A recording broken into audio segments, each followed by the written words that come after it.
So police and Arrive Alive Drive Sober.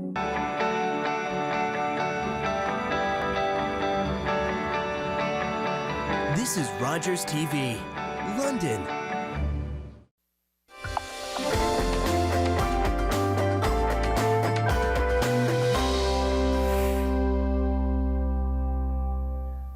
Hello and welcome to Strathroy Reacts to Terrorism Incident. My name is Jess, Brady, and I will be your host.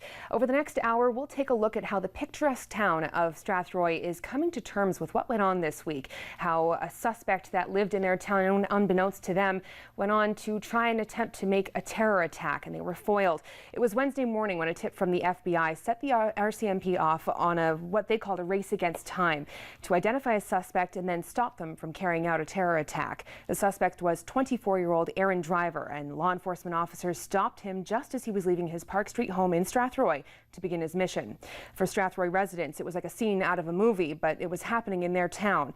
Let's introduce our panel now. Each member has a unique perspective on the events of this week. We go first to Jennifer Beeman. She's a reporter for Post Media Network. She was on scene on Park Street on Wednesday night as authorities moved in on Aaron Driver. Her work appeared on the front page of the National Post on Thursday morning. Also joining us is Craig Needles, host of the Craig Needles Show on AM 980 here in London. He covered Wednesday's situation extensively, speaking with area residents and experts on air. Thank you so much for joining us today. We appreciate it. Thank you for having me. So before we begin our discussion, let's take a look at a few portions of the news conference that the RCMP held on Thursday to discuss exactly what they knew about Aaron Driver.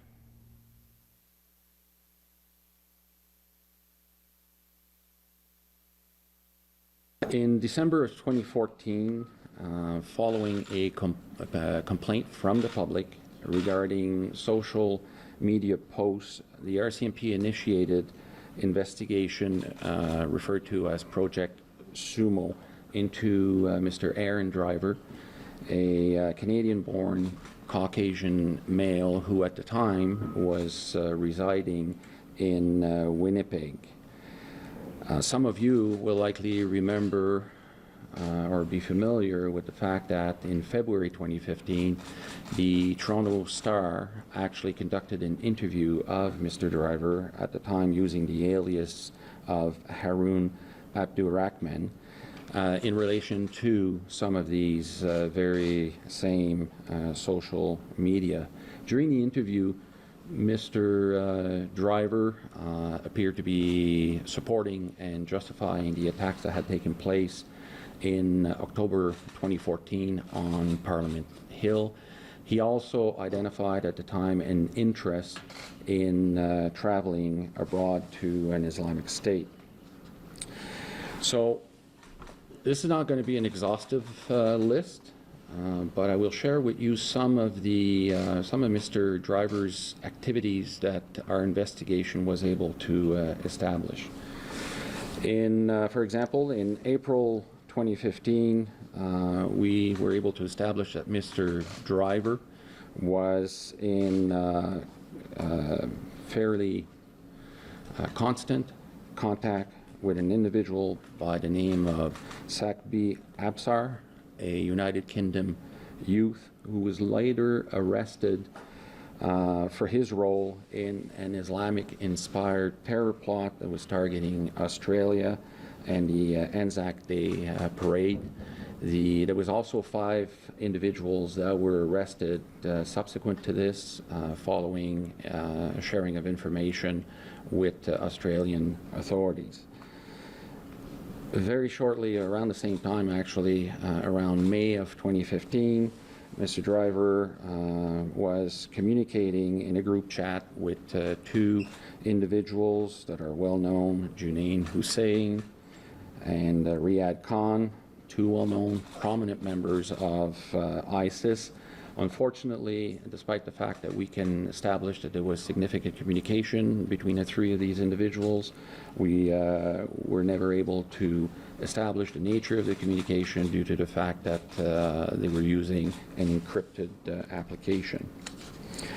We also discovered that Mr. Driver and Mr. Hussain were social media Twitter associates of Elton Simpson.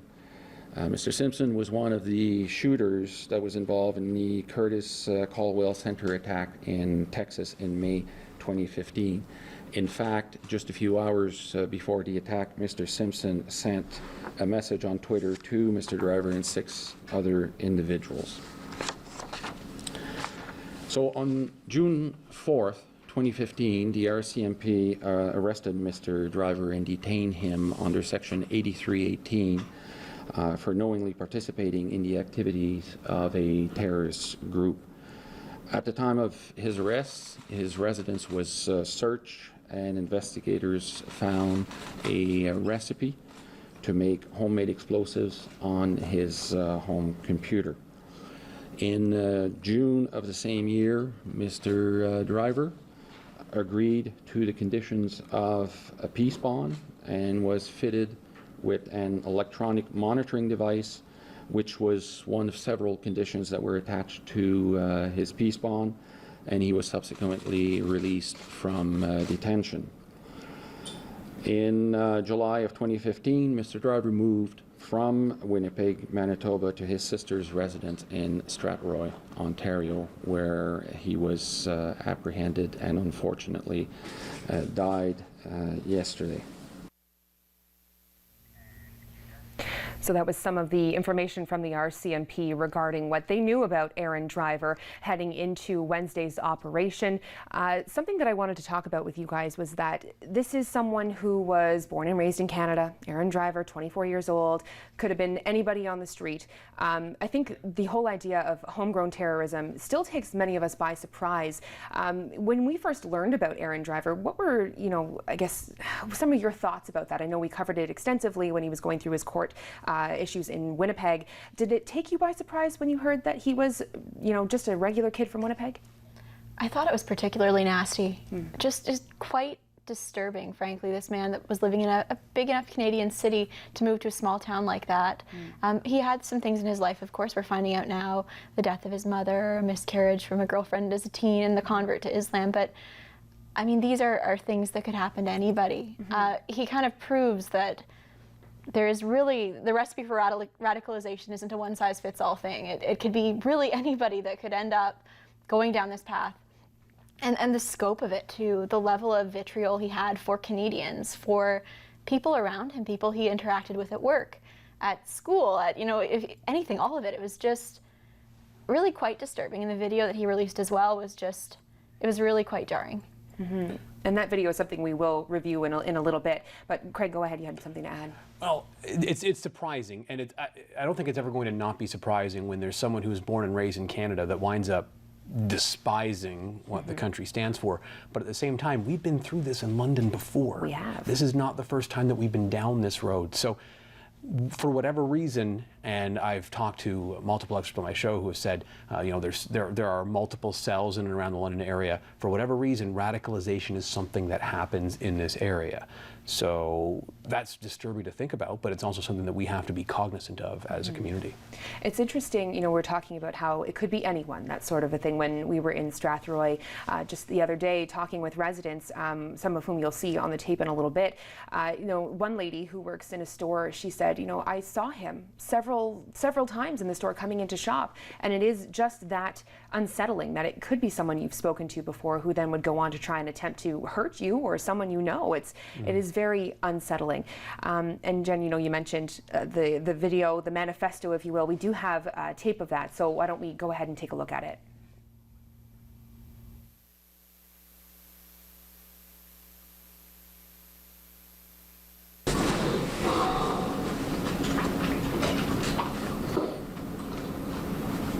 بسم الله الرحمن الرحيم أشهد أن لا إله إلا الله وحده لا شريك له وأشهد أن محمدا عبده ورسوله. O Canada, you received many warnings. You're told many times what would become of those who fight against the Islamic State. You watched as your allies in Europe and America had their bullets and bombs returned back to them. You saw bodies of the filthy French laying in their own streets. You saw explosions in Paris and Brussels, similar to the explosions they were dropping on the citizens of the Islamic State. You saw brave men and women respond to the call of jihad. You saw that each member of the coalition of crusaders was being punished for their aggression against the Muslims. Then perhaps you thought yourself safe from retaliation because you ran away from the battlefield? No, by Allah, you still have much to pay for. You still have a heavy debt which has to be paid. You still have Muslim blood on your hands, and for this we are thirsty for your blood. There's a fire burning in the chests of every Muslim, and this fire can be cooled only by the spilling of your blood. Your war in Islam is not the kind of crime we allow ourselves to dismiss, to forgive, or to forget, inshallah. You will pay for everything you ever brought against us. Whether you drop a bomb or fire a single bullet, we will hold you accountable for this, inshallah. Whether you spend millions in the war against Islam or you spend a single cent, we will hold you accountable, inshallah. Whether you creep an inch towards the lands of Islam or you set foot over its borders, we will hold you accountable, inshallah. You call yourselves peacekeepers on this earth, but Allah subhanahu wa ta'ala has already warned us against you. You're nothing but mischief makers, and all you do is spread oppression and corruption. So today is the day you experience what it's like to be targeted for your belief, inshallah. I give my pledge of allegiance to Abu Bakr al-Baghdadi, Amir al-Mu'mineen. He's called for jihad in the lands of the Crusaders, and I'm responding to his call. Carlos. So that was just, an example exactly of what we're talking about. This mantra, this manifesto that Aaron Driver put out there before he quite literally attempted to engage in a terrorist activity right in southwestern Ontario. Craig, you were speaking with a security expert in the wake of all of this, when all of this started to break. What did he say, if anything, about how people get into this sort of mind frame? These young guys, sometimes young women who are involved in this now as well. They go overseas or they are involved in local things. Does he explain how sometimes they get sucked into this? Is there a reason? As Jen said earlier, there really isn't a one-size-fits-all type of reasoning for this. In a lot of these cases, and I also spoke with Mark Borey, who's written a book on the subject of how people become radicalized, young Canadians become radicalized. There are people who, for whatever reason, you don't have a lot of friends, something traumatic happens in their family life. In a lot of these cases, or the vast majority of these cases, they are people who were not raised by both of their parents or had some sort of difficulty with their parents. So those are the types of people that are going to be more drawn to something like this. And those are the sort of things that happen to a lot of different people throughout this country for a variety of reasons, but they don't wind up going that route. So what is it that makes the people who become radicalized decide they want to go that way? And what can the government or security personnel do about that? It's very hard to say, because the security expert you mentioned, David Harris, who I was speaking to, said you can't have a situation where you're monitoring the religious communications of every Canadian in order to figure out if someone's being radicalized or not, because that's just not the way our society works. So it's a difficult balance to strike when you're talking about safety versus personal freedoms. And something else that is interesting, you're talking about sometimes people feel isolated with the kind of emergence of social media over the last several years. Obviously, it's been quite strong for some time now, but there are ways that people are connecting that they never were before, and that's certainly part of the story that we've heard. What do you make of that? I mean, because even the RCMP has said that they saw communications between Driver and other people who were sending out messages to each other. At least that kind of tips people off now. Have we seen any advancements in terms of making any crackdowns on that? It just seems that it's sort of like catch up still in terms of stories that we run. There's not really anything that kind of comes up. Anybody? Well, the thing with that is it's kind of a double-edged sword. Yes, you can catch these people via social media and you can figure out what they're up to via social media, but that also gives them so many more options as far as ways to communicate goes than you would have had 30 years ago if you're trying to coordinate something like this.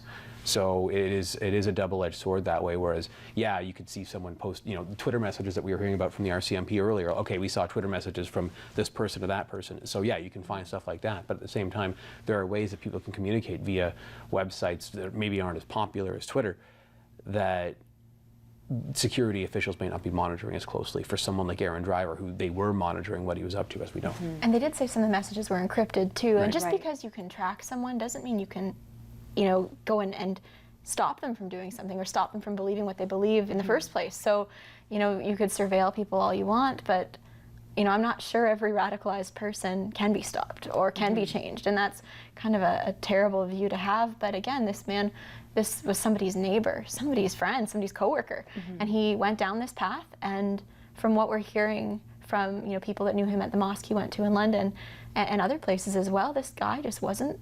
He was very set in his beliefs, which is truly disturbing. Indeed, and as we saw, so set, in fact, that he created a video and he uploaded it, and that was one of the things that the FBI found. And when they contacted the RCMP, it set off that chain of events. As I said, it was a race against time. Now, we do have footage from the RCMP news conference where they talk about the sequence of events, of how things played out on Wednesday. Let's take a look.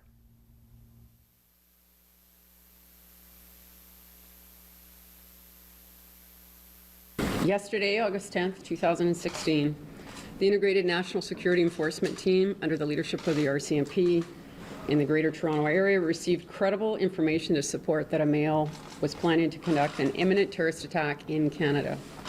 Our ongoing and exceptional tactical intelligence efforts, which ran in parallel to our intelligence partner CSIS, led the RCMP INSET team to a suspect. That suspect, again, was identified as 24-year-old Aaron Driver at the residence of 212 Park Street in Strathroy, in Ontario. With outstanding assistance of the RCMP Emergency Response Team, the Explosive Disposal Unit, London Police Service, Strathroy Caradoc Police Service, and the Ontario Provincial Police, all assisted to locate the suspect male related to this threat. At approximately 16:30 hours, that male suspect exited a residence on Park Street in Strathroy, and he entered into a cab that had just arrived. The RCMP Emergency Response Team engaged with the suspect, who detonated a device in the back of the cab. The cab driver, suffered minor injuries, and the suspect died during his engagement with police.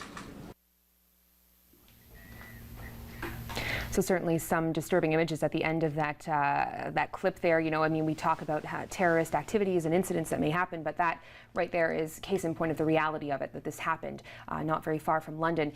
Getting back to the operation that went on here, the RCMP detailing some of it, they took a little bit of flack that they didn't know about this sooner. People were saying, it took the FBI to tip them off. I think maybe is that being overly critical? What do you think of that?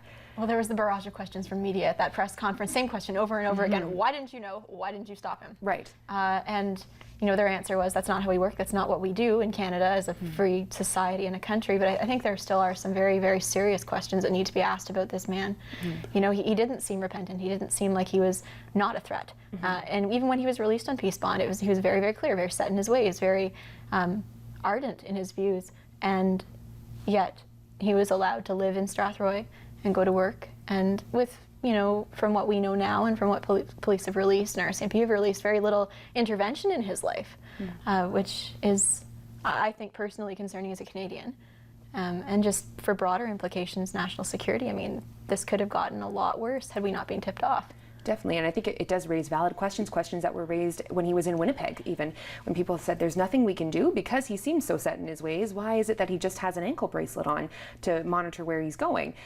Very valid questions, I think. Craig, did you have something you wanted to add? Well, when I spoke with Mark Borey, the author I mentioned on my show this week, he said, yes, this was a win for the RCMP. They got the guy, but in baseball parlance, it was a win in the bottom of the ninth. They were down by 2. They needed some stuff to happen for them late, otherwise it wouldn't have been a win. So that's something you have to keep in mind here is, they can't obviously be keeping track of everybody all the time, even someone like Aaron Driver. It just is not the way that our society works, as you said. But at the same time, there was not a whole lot separating what happened from what could have been an absolutely disastrous situation with more than just one person getting killed. Absolutely, and it speaks to, as we're talking about, a lack of information even from the people in Strathroy. I understand, obviously, in our society we have rules about privacy, what can and can't be said. The mayor of Strathroy Caradoc, who we will hear from very shortly, she said she was aware that there was someone on the watch list, terrorism watch list, but she didn't know who they were, where they lived, even what gender they were. So it just kind of feels like there was a lack of information, in different types of criminal convictions. If someone is released from incarceration, a community is given a heads up. They get a name, they get a picture, they get an address sometimes, or a general area. In this case, nothing, which is quite quite something. Maybe that's a discussion that will come up again in the future because of these incidents. It'll provoke some change, perhaps. We saw on the video before a picture of the taxi involved in the incident on Wednesday. We actually have a representative from Leo's Taxi. They are the company that was involved, and let's go to that clip right now.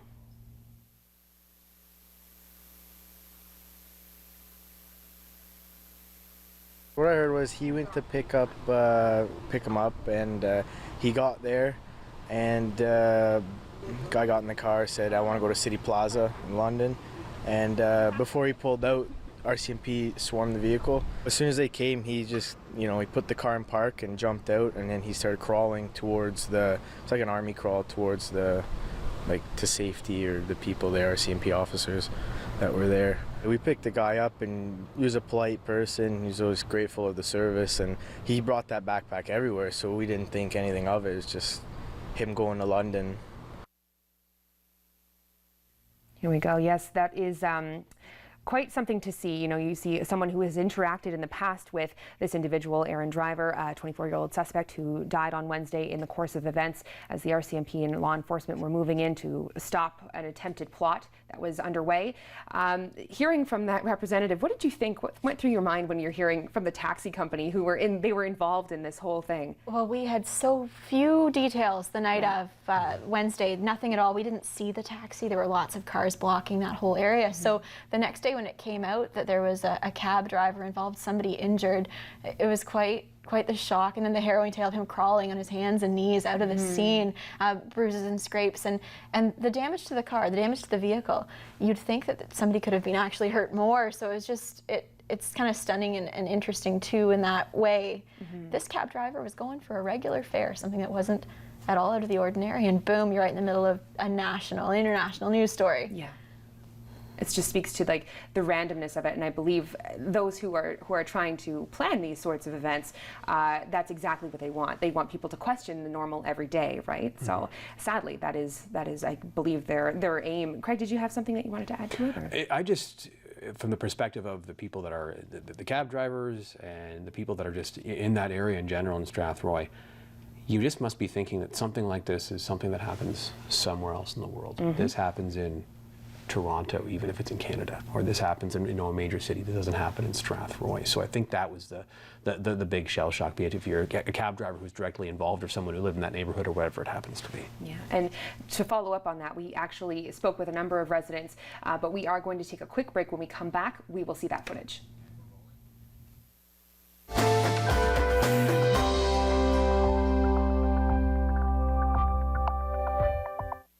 For 25 years, you've been helping to make our roads safer by doing the right thing.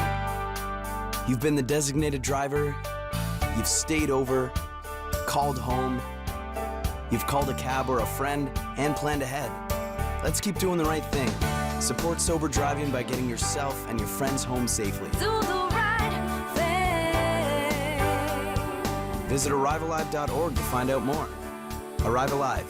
Drive sober. I was always the kid who was bringing home the stray animals. It evolved.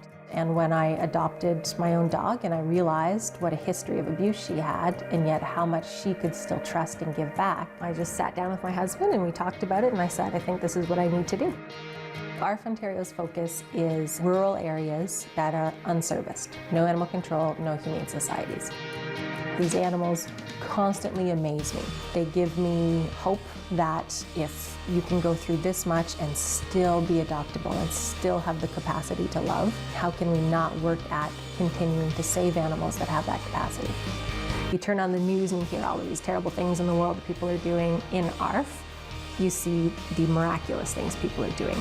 In the past 6-7 years total, we rescued over 2,000 animals. They would not be alive today, I can assure you of that.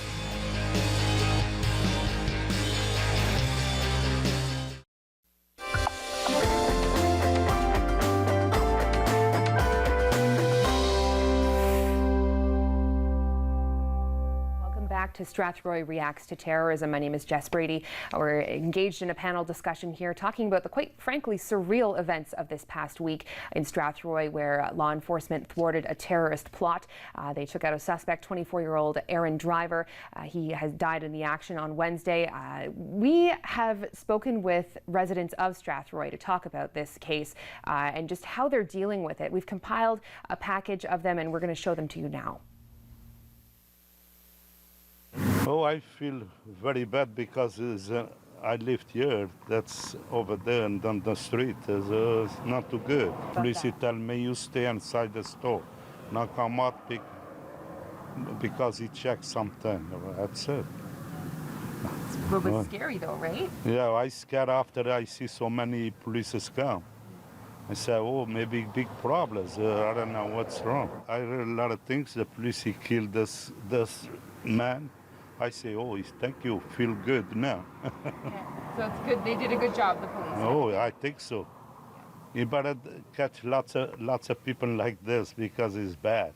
It felt very surreal and unimaginable for ISIS or a terrorism attack to be so close in Canada.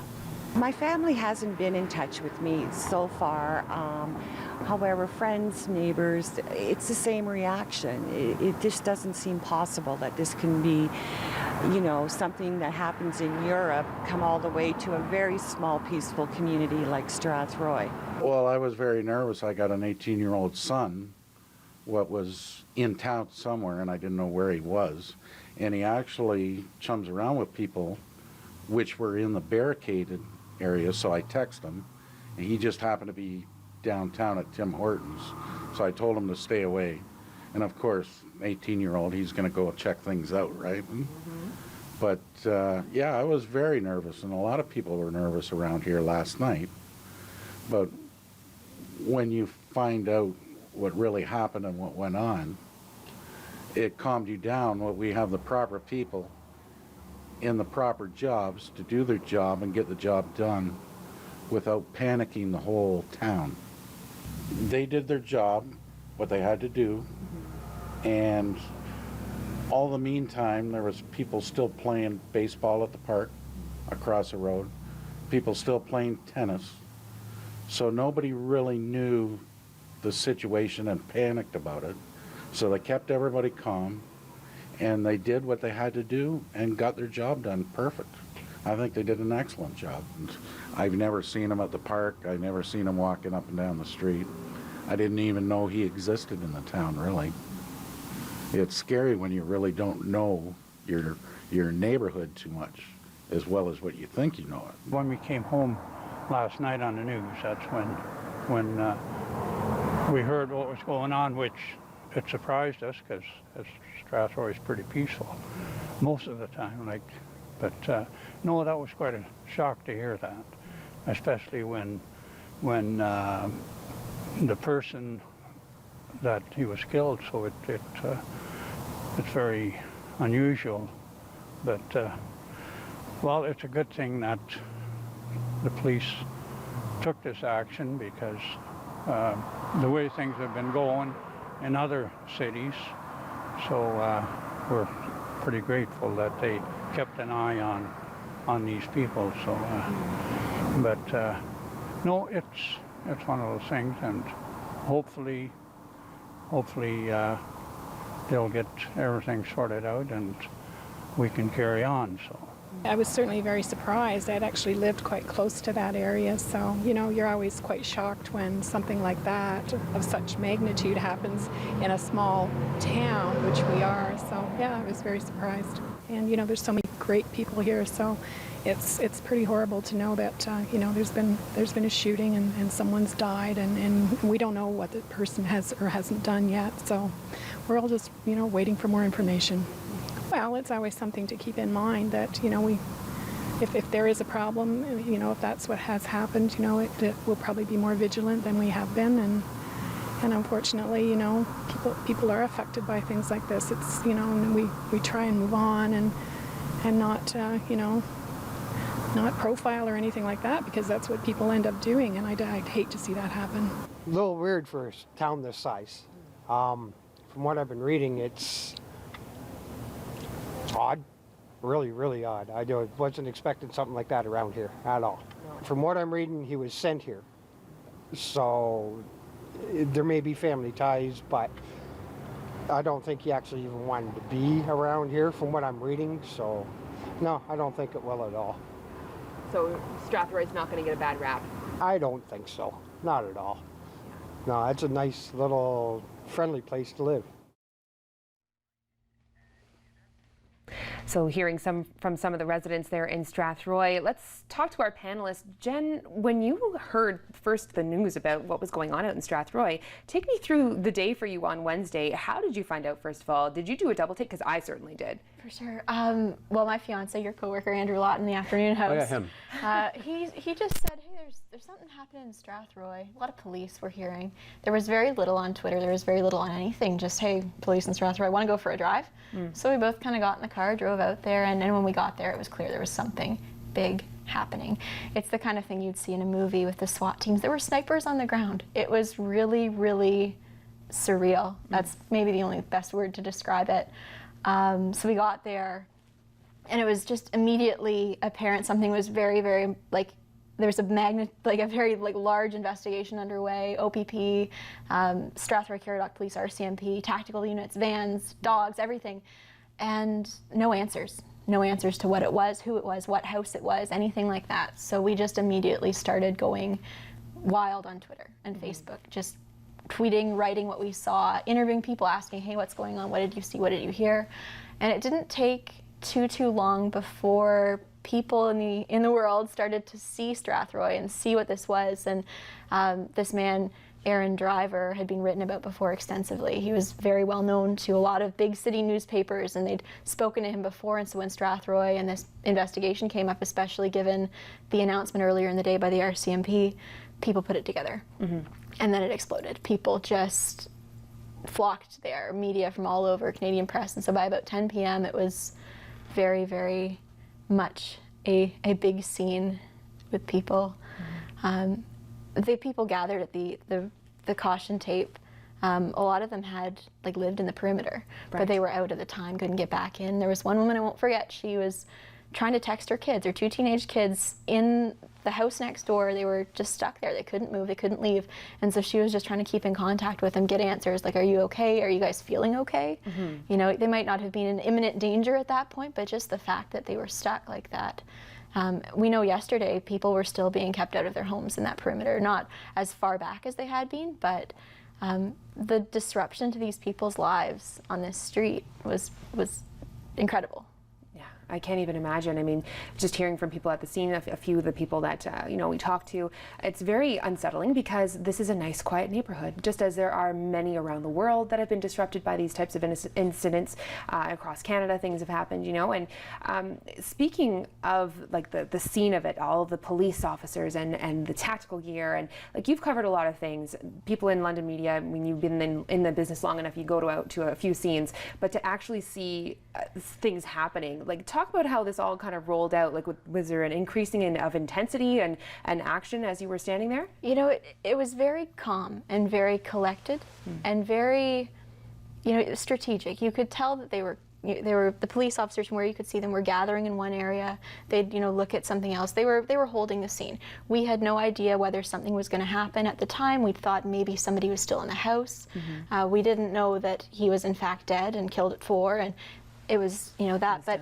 But again, just so many unanswered questions too. But they were everybody was so professional. The police and everybody, they knew that they couldn't comment, but they were still really polite to deal with media.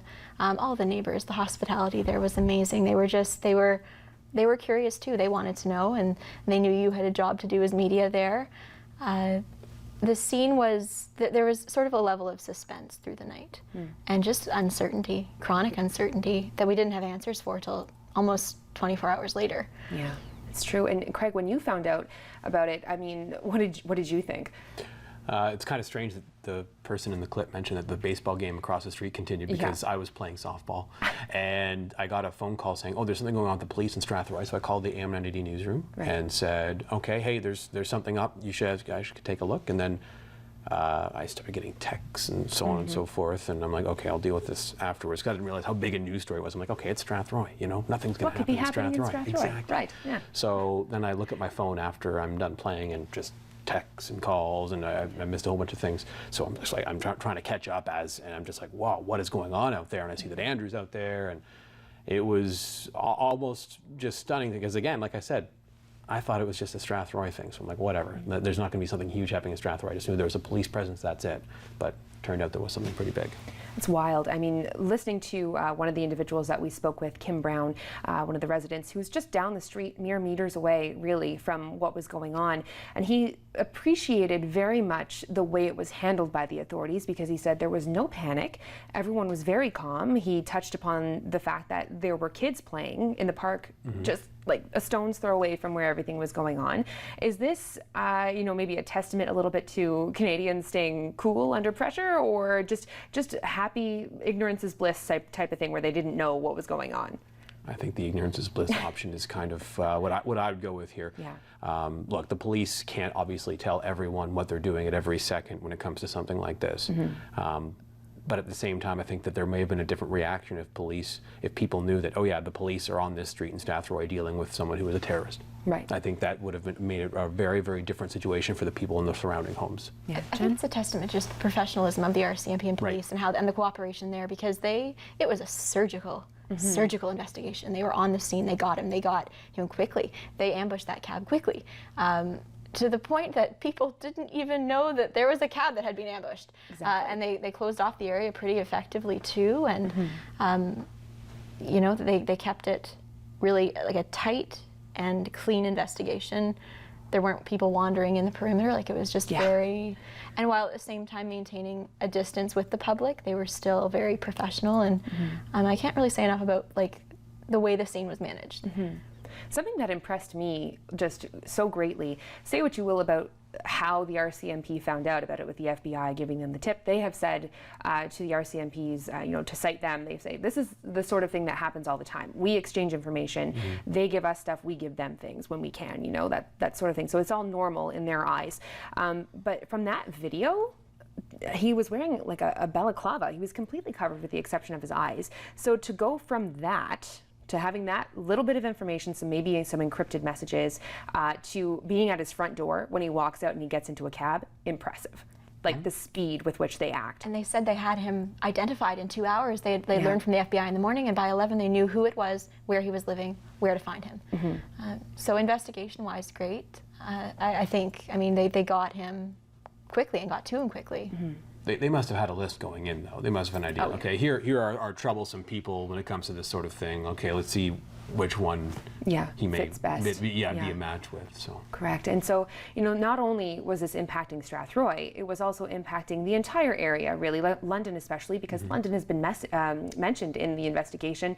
You know, the taxi company representative has said previously that when driver called them, he was looking for a lift to City Plaza in London, which is right across the street from our buildings at AM 980. Craig, when we were talking to people calling in, you were getting reaction from the public in London and the surrounding area. What was the predominant reaction that you were hearing from people? There were a lot of people saying, well, I wish I knew more at the time. Not so much from the City Plaza angle, but remember, there's also that separate investigation at Wilford Jury and Blanchard Crescent there.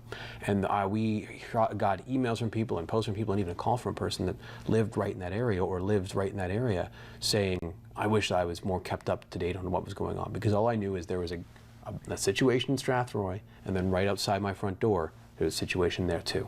Are these two things linked together? And we found out eventually that yes, they were, and I know there were some media reports that sort of filtered through that said that yes, they were linked, but there were a lot of people saying, oh, I should have been kept more up to date by the police, and they should have told us, you know, what was going on. And I understand that thought, and if you're someone who is wondering, hey, what's going on right outside my front door, of course you're going to say, well, tell me more, because I want to know if I'm safe. But at the same time, as we discussed, the police just can't tell you every single thing they're doing every time, because that'll jeopardize some of the things that they're doing as part of their operation. Yeah, we deal with that sort of thing all the time when we're following up on investigations, and officers quite rightly say, we can't disclose that right now. It could impede the investigation. So this is business as usual for them.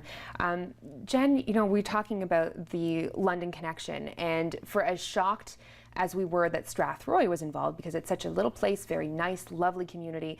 To hear that London was a potential target, that they'd be coming to City Plaza, how did you react when you heard that angle of it? Because that also was surprising to me. Deeply disturbing. Yeah. I go to the gym there.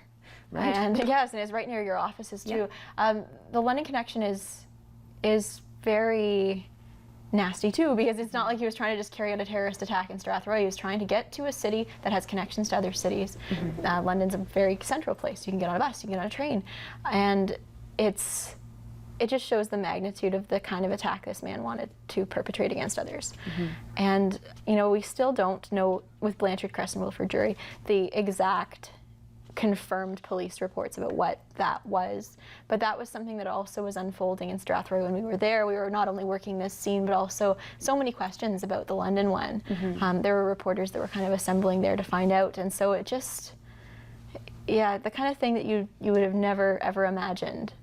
If you had told me on Monday I would have ended up in Strathroy trying to cover a thwarted terrorist plot, I would have not believed you. Oh, you know, when I saw the news alerts that came onto my phone, because my shift was over that day, I work in the mornings, and I did a double take. I said, Strathroy. Like, I thought, do you mean somewhere else? Like, was it a typo? Did someone's phone autocorrect to say Strathroy? But no, sure enough, it was not. Other people who were just as shocked as the public are local politicians who have been trying to answer questions and calm as many fears as possible. We had a chance to speak with the mayor of Strathroy, Caradoc, Joanne Vanderheyden, and we have an interview with her. Well, of course, I was in shock. This doesn't happen in small town southwestern Ontario. This is a very quiet, beautiful area. It's a community that we just love. It's a great place to live, work, and play. I was walking to the scene, and there was a baseball game going on. There was tennis going on. That's what we are. That's who we are. We are not what this young man brought to our community. And he in no way represents what we believe and what we think is correct. And I want to thank the agencies. They were incredibly coordinated, professional, and they took care of the threat in the best way possible to keep us all safe. We set up a reception center last night for the residents that were going to be displaced from their homes, and this shows what our community is like. We didn't need to use them because every single person that was taken from their homes found a friend or family member to go to for at least 1 or 2 days. And that speaks to the hospitality and the incredible oneness of this community. We need to move forward because we cannot live in fear. Our agencies, our police, they did exactly what they needed to do, so we can be proud of them that they did what we need them to do, and we need to move forward as a community and just put this behind us because we cannot live in fear. This is Canada. We will not let this fear rule us. Some very positive and stoic comments from Strathroy Caradoc Mayor Joanne Vanderheyden. Panelists, what do you make of what the mayor was saying there? She has a tough job in terms of really being the main political person in Strathroy Caradoc on the ground every single day. What did you think of her statement? Well, I think it really speaks to just the level of community that's there. The mayor is out in front, wandering around town, you know, all day yesterday, talking to people, willing to talk to people, and just really get out there that Strathroy is going to be okay, or they're going to rally and heal from this, and that this is just an anomaly, something really strange. And she's also kind of, now Strathroy has become almost this poster child of this can happen anywhere. Strathroy reminds me of the town I grew up in, just outside of London. Right. It's shocking, but it can happen anywhere, and they're owning it and they're moving on. And that sort of resilience was something you sort of felt just even through accounts from people yesterday. They have some answers now. They're not going to let this change them as a community, and we'll see how they do. Absolutely. Craig? I heard from some people when I was doing the show this week that said, well, why was this person sent to Strathroy? Why was this person sent to our community? And there are reasons for that. Obviously, the sister of Aaron Driver lived there, but there would have been a lot of anger in that community. So I think it's a very positive thing that the mayor was, sort of willing to stay positive and say, okay, we're just going to keep moving forward. We're going to keep moving forward, as opposed to perhaps, I'm not saying that she would have gone hellfire and brimstone and gone in fully in on the anger aspect of what's going on in Strathroy, but the fact that she's saying positive things and saying, okay, we're going to move on, I think that is a good thing for the community. Absolutely. I mean, it speaks to that whole idea of everyone calm down. This is isolated. Let's not incite any riots, anything of that nature. As you're saying, going whole hog with the anger would probably not serve anyone's best interests. Right. We also have comments from Monty McNaughton, MPP for Lambton Kent Middlesex. I was in shock and disbelief that something like this would happen so close to home. Secondly, it's also a wake-up call to people that something like this can happen in small-town Canada. We often turn on the news and we see something happening in a big city south of the border or somewhere else in the world, but it's now happening close to home. It also means that people in the community have to continue to really be aware of what their neighbors are doing, what people are doing, and report suspicious activities to law enforcement officials. Well, really not a lot has changed. I spent the morning today at Tim Hortons in Strathroy. It's still that shock and disbelief from residents here in Strathroy, Caradoc. The lady at Tim Hortons today told me that, you know, her brother called from Vancouver and said, how can this be happening in a small town in Strathroy? But it's 2016. Unfortunately, these are the type of criminals that we're facing today in Canada and across the world. I'm very thankful. We have a first-class police force here in Strathroy, Caradoc. I'm very thankful for all law enforcement officials across the country who stopped a terrorist attack from happening. We are a family here in Strathroy, Caradoc. Being down at Tim Hortons this morning, talking to people, you can just sense that feeling of a small town community. And the people today were still very confident, optimistic about the future of our community. I have sensed that there's that shock and disbelief is turning a bit to anger in the community as far as you know, having a terrorist in a small town. That's why I'd recommend, and when I made the call to MP Shipley, that we have to ensure that all levels of government are working together to ensure that our law enforcement officials have the resources, the tools to fight the war on terror, quite frankly. Again, Monty McNaughton, MPP for Lambton Kent Middlesex. Panelists, something interesting to note about Monty there. He was away when this all happened on Wednesday. I think he was stateside, actually. So he very quickly made a trip home to deal with this incident. I think it kind of speaks to a bit of a rallying cry to support everyone in this area that's gone through this incident. And also it speaks to, I guess, you know, what you were saying before, the neighborhood coming together. I heard people were dropping off water to the different broadcasters that were there. What do you think of that? Like, we'll start with you, Jen. Well, I think it's great. They're getting out in front of it. They're saying we are a community, we are together in this, and the MP and MPP, they really don't have anything directly to do with this exact incident, but they were there to just, it's important. It's important that you see your representatives from government out in front of this. And so I think it really speaks to their character and their views of their position as elected officials. Definitely. Craig? I agree that, you know, you want those people out there, not necessarily because, as you were saying, Jess, that they're going to be the ones who do something about it. Right. You know, that's not the way it is. But just, okay, that's someone I know, that's someone whose name I'm aware of, and they have connections to the government in some way, shape, or form, and they are calm, cool, and collected for this whole thing, so I should be too. So good to see that those people are out there doing that. It's interesting because these are the times probably that no one running for office would ever think that they're going to have to deal with, because they are so rare. You know, and that's, you know, it's something that Bev Shipley, who we're going to hear from in a moment, touched upon when he hearkened back to October of a couple of years ago when the incident on Parliament Hill happened. But it's just surreal, and for as staggering as it is for the residents, it's also just as upsetting for the politicians who now have the added responsibility of going out there and putting a brave face on this and trying to answer questions that they don't necessarily have the answers to. Hearing from them, you know, all the people that we spoke to who went out and talked with people, they said that, you know, they were just in shock and that the residents were in shock. So I think there's a bit of commiseration there too. Even if there's not an ability to give an answer, at least a handshake and a saying, well, I don't even know, like, I'm in the same boat as you, it's just upsetting. I would imagine that would give a measure of comfort as well, eh? Well, these are rural MPs. You know, they know their communities, and that's one thing that you see, especially outside of, you know, big cities. These are people that come to the clam bakes. These are people that come to the barbecues. They're out with their community. They know people. They know families and groups of people. So I think, you know, you get that sort of feeling of family more than with your constituents than you'd get in like a big city where you're, you know, bigger. It's true. Yeah. It's more personal sometimes, you know, when the community is smaller. Someone who knows that very well is MP for Lambton Kent Middlesex, Bev Shipley. I mean, it's just one of those things we've always said, we've got to be cautious. We've got to be so careful about, because this could actually happen anywhere. After October 22nd in Parliament Hill, when it was really close, then you see it in your riding in a small town like Strathroy, where it's all family, small businesses, lots of sports, lots of all this sort of stuff going on. This is not where you would think there would be a terrorist attempt carried out by a radicalized individual with ISIS, with their desires.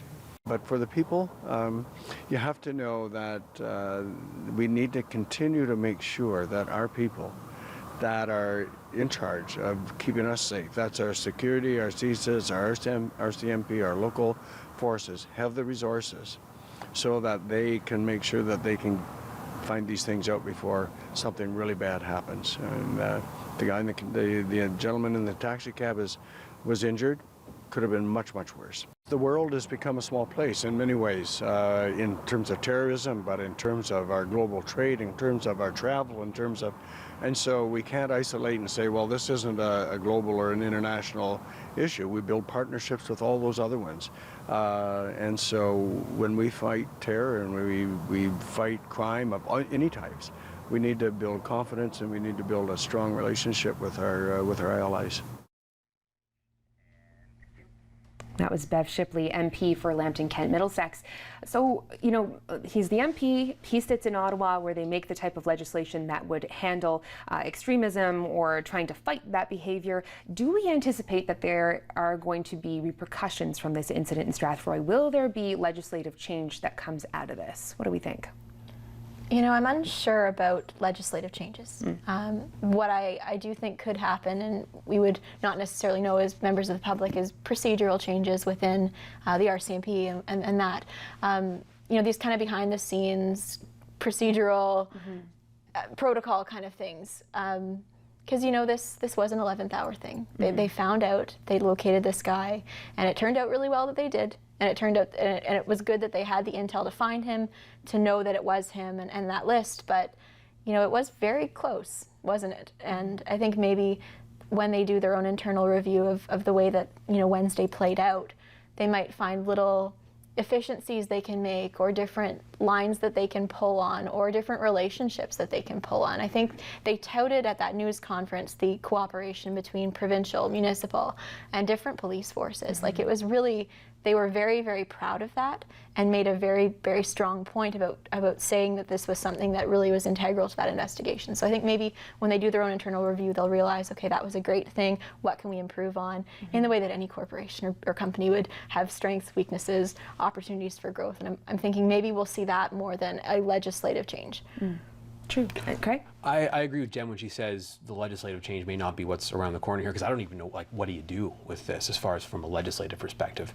The reality is Aaron Driver, even though he had posted some awful things on message boards last year, he was never charged with a crime. Correct. You can't just keep him behind bars despite the fact that he's never been charged with a crime. That's not how it works. So they did the peace bond thing. Perhaps the change might be, hey, this person's on a peace bond, let's just keep a little closer eye on them. Maybe we don't ease up on the conditions of the peace bond as quickly as they did. That might be the types of internal changes, which, as Jen said, is not going to be something that we notice within the public here. Right. I don't think we're going to get into a situation where all of a sudden more and more people are arrested because of something they posted on a message board that seems radical. I don't think we're going to go down that road, or at least I hope we don't.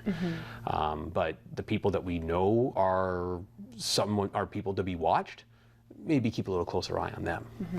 And it's interesting because, Bill C-51 is in place from the past Conservative government, and that there were measures within that led to some of the surveillance in this case. So there are those advocates of that legislation who will say, see, this works, and others who say, well, does it really work? So it's almost like a double-edged sword, right? Because there are portions, as in anything, portions that will work, portions that are not so great. So doing that review, like you said, Jen, almost like see where the chinks in the armor are, where we need to improve, where we need to patch things a little bit, try and find those answers. It's something also that was interesting. Someone who didn't want to go on camera with us yesterday or the other days before when we were talking with people in Strathroy was someone who said that their opinion was not very popular and they didn't like that Aaron Driver was able to come to Strathroy in the very first place. And as Craig, you were saying, you can't really police what people are thinking, because then you're going to end up in like a Minority Report situation with Tom Cruise, and he'll be locked up and he shouldn't have been, and it spirals, right?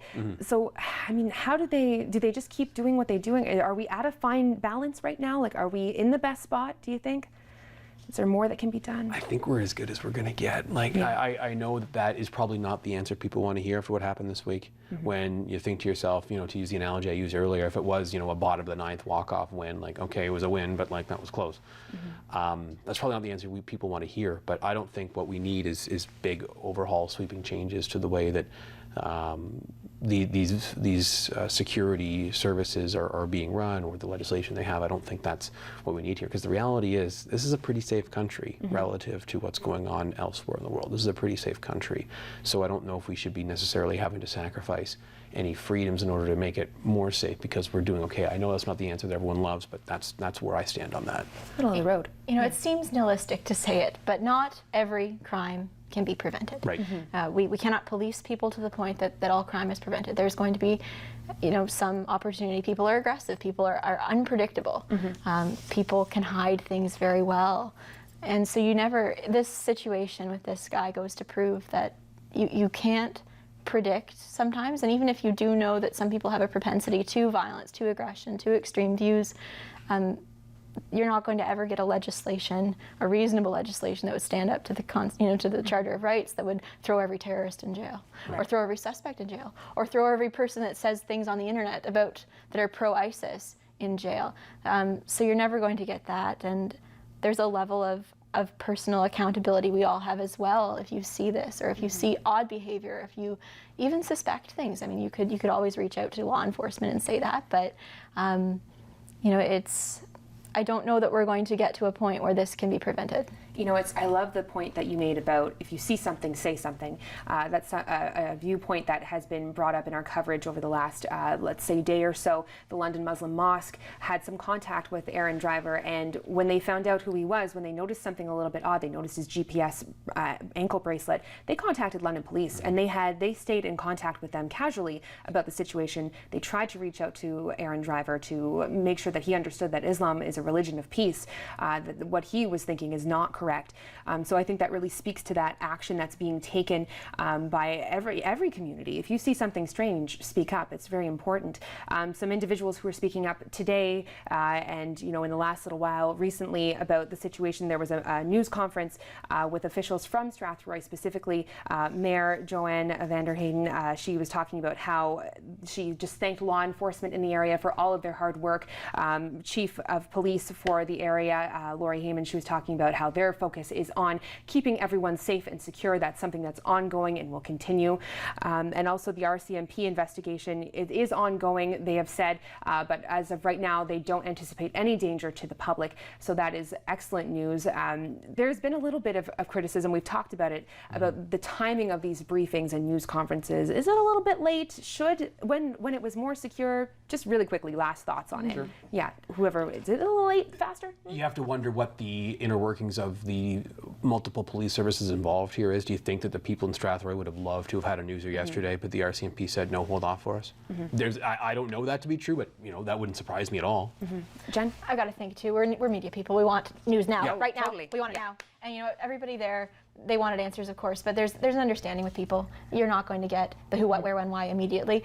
The afternoon was kind of sad. It would have been better if it were in the morning maybe, but they had, the press conference was a good one. They showed that video, lots of footage. It was very clear and concise. So I think, in the grand scheme of things, we got the answers we wanted for the most part, and timing aside, it's that fine balance. Yeah. Fine balance. Well, thank you both so much for coming in today and Thank you, sharing your Jess. thoughts. Thank you to everyone who took part in this programming, everyone we spoke to in Strathroy, all the local officials. Thank you and good night.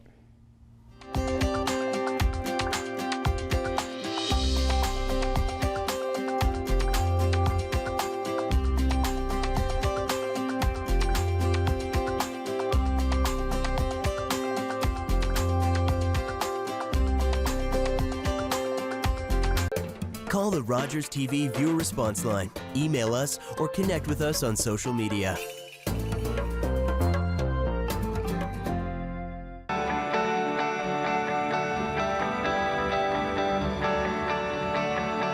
This is Rogers TV, London.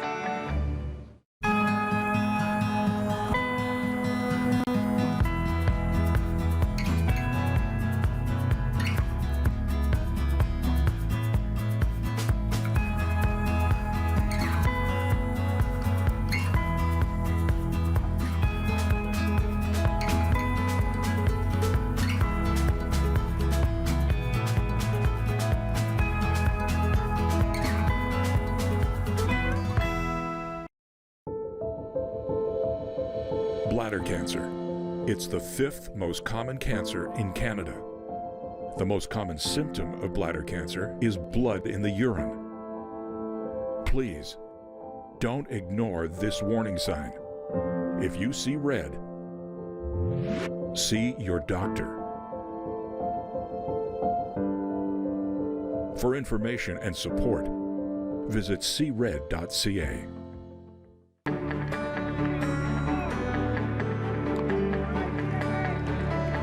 This is Rogers TV, London.